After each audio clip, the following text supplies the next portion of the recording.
कधीच नाही चुकणार तुमचे फेवरेट टीव्ही शोज झी5 सोबत, तेही एकदम फ्री. ह्याच्या लाईफमध्ये जरा प्रॉब्लेम सुरू आहेत आणि त्यांच्याबरोबर कसं डील करायचं नाही हे आम्हाला कळत नाही. आणि आताही त्याला एक खूप मोठा डिसिजन घ्यायचा आहे, पण त्याच्यासाठी तो मुहूर्त शोधतो. तर आमचं असं म्हणणं होतं की तुम्ही नाही, मी काय म्हणतो गुरुजी, काही नाही, हरकत नाही. चल आदित्य, तू फार नशीबवान आहेस की तुला असा काळजी करणारा भाऊ मिळाला. हां अरे याही पेक्षा अजून एक तुझ्या अवतीभोवती व्यक्ती आहे की जिला तुझी खूप काळजी आहे आणि लवकरच ती व्यक्ती तुझ्या आयुष्यात येणार आहे. आणि प्रीतम, तू जे म्हणतोस की आदित्याला महत्वाचा निर्णय घेण्यासाठी शुभ मुहूर्त हवाय, तर तो निर्णय पुढच्या आठवड्यात घेऊ शकता.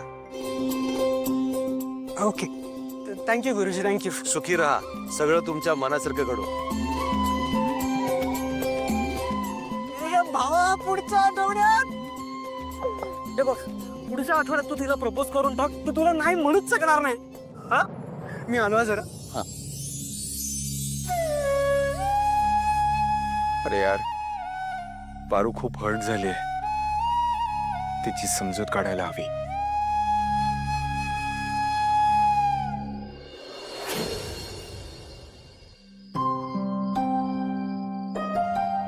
धार्मिक गोष्टींमध्ये मला अशी लुडबुड नकोय. गुरुजींनी आधीच सांगितलं होतं की ही पूजा किती महत्वाची येते आणि याचे नियम किती कडक आहेत हे तिला माहित असून सुद्धा पारू नेहमीसारखी धडपडली. कुठलीच गोष्ट सिरियसली घेता येत नाही का? आदित्यचा जीव वाचवला, या घरावर उपकार केले, याचा अर्थ असा होत नाही की आपल्या कुलदेवतेचा अवमान झालेला मी सहन करेन.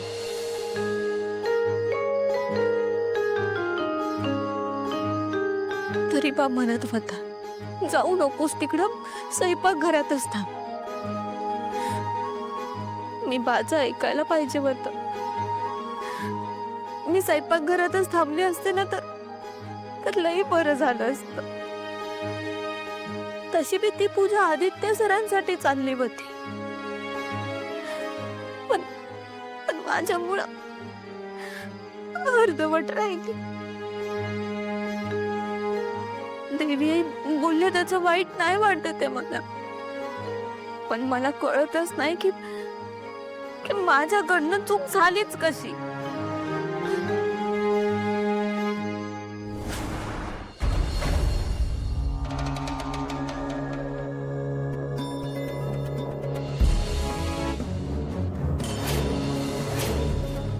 अहिल्यादेवी, हे चांगलं लक्षण नाहीये. हा मूर्तीचा अवमान आहे. आणि गुरुजींनी सांगितले होते की या मूर्तीचा अवमान झाला तर जो प्रलय येईल त्यापासून वाचणे अशक्य आहे. जे व्हायला नको तेच घडलं. आता यातून काहीतरी अरिष्ट नक्की येणार.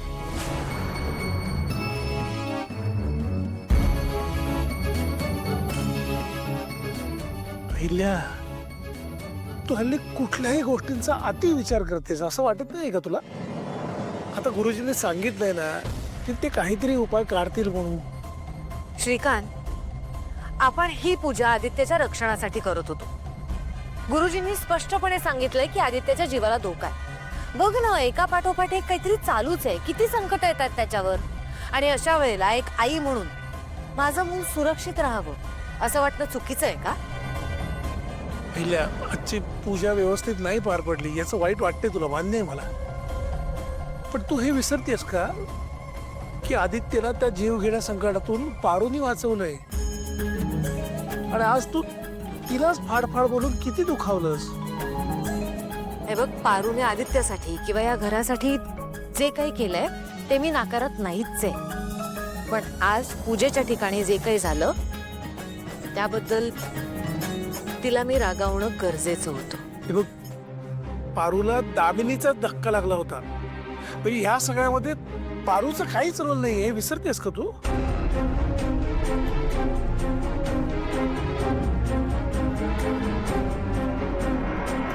कदाचित तू म्हणतोयस ते खरंय. हा, मी जरा जास्तच विचार करते सगळ्याचा. पण हल्ली पारू पण जे काही वागते ना ते जरा विचित्रच आहे. ती हल्ली स्वतःच्या मनाचे निर्णय घेऊन मोकळी होती आणि ते काय मला पटत नाही. अगं, तरुण रक्त आहे. पारूवर मारुतीचे संस्कार आहेत. ती कधीही कुणाचाही शब्द ओलांडून जाणार नाही आणि कधीतरी आपल्या मनासारखं वागावं असं वाटतं नसतं तिला.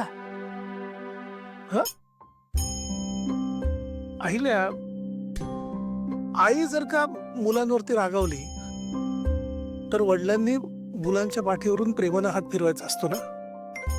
तर बघा तू पारूला स्वतःची मुलगी मानतेस आणि आज तू तिला रागावलीस. मग वडील या नात्याने ती तिच्या पाठीवरून प्रेमानं हात फिरवायला हवा ना. हे तुम्हाला सांगतोयस की विचारतोयस? नाही, मला वाटतं की तुला सुद्धा हेच वाटत असेल, म्हणजे तुझ्या मनात हेच असेल. जा, ये भेटून तिला.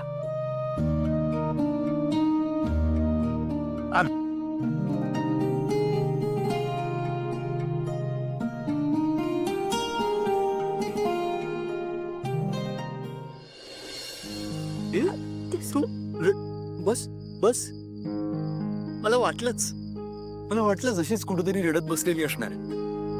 पारू, हे बघ, आज जे काही झालं त्यात तुझी काहीच चूक नाहीये. म्हणजे तू प्लीज त्या सगळ्या गोष्टीचं बर्डन नको घेऊस. आणि हे बघ, आईचं टेन्शन नको घेऊ. मी आदित्य सर, तुम्हाला बी माझा राग आला असेल ना. नाही ती पूजा तुमच्यासाठीच होती, पण माझ्यामुळं नाही पारू पारू प्लीज. पारू, हे बघ, आईची श्रद्धा तिच्या ठिकाणी. आणि उलट माझा जीव तुझ्यामुळेच तर वाचलाय. पारू, आपलं घर, घरातली सगळी माणसं हे आज सुखाने झोपू शकतात ते फक्त तुझ्यामुळे. या घरावर आलेल्या प्रत्येक संकटासमोर तू ढालीसारखी उभी राहिलीस. स्वतःच्या जीवाची पर्वा न करता तू सगळी संकट अंगावर झेलतेस स्वतःच्या. त्या पूजेमध्ये ती मूर्ती कलंडली तर त्याचा दोष मी तुला देणार आहे का? पण आदित्य सर, तुम्हाला काही झालं तर? तू आहेस ना, तू वाचवशील ना मला सगळ्या संकटातून. आणि तरी मला काही झालंच तर आदित्य सर, नाही म्हणजे पारू, हे बघ, तुझ्यासारखी इतकी निरागस, सतत हसत खेळत राहणारी, मध्ये मध्ये माझं डोकं खाणारी, माझ्याशी जर नीट वागणार नसेल, अशी रडत बसणार असेल तर मग काय अर्थ आहे या जगण्याला? आदित्य सर, पारू, कमाल यार, एकदा हस. हा, जावा तिकडं.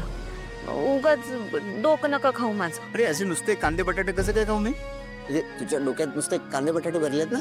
म्हणजे मी ढ आहे, मी येडी आहे. म्हणजे माझ्या डोक्यात नुसते कांदे बटाटे भरले असं म्हणायचं आहे का तुम्हाला? नुसते कांदे बटाटे नाही, लिंबू, कोथिंबीर, मिरची.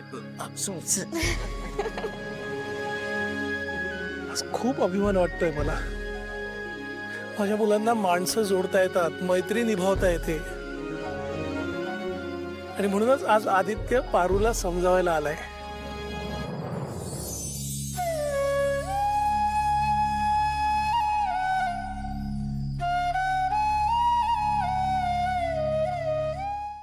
झी 5 ॲप डाउनलोड करा आणि पहा सर्व एपिसोड्स एकदम फ्री.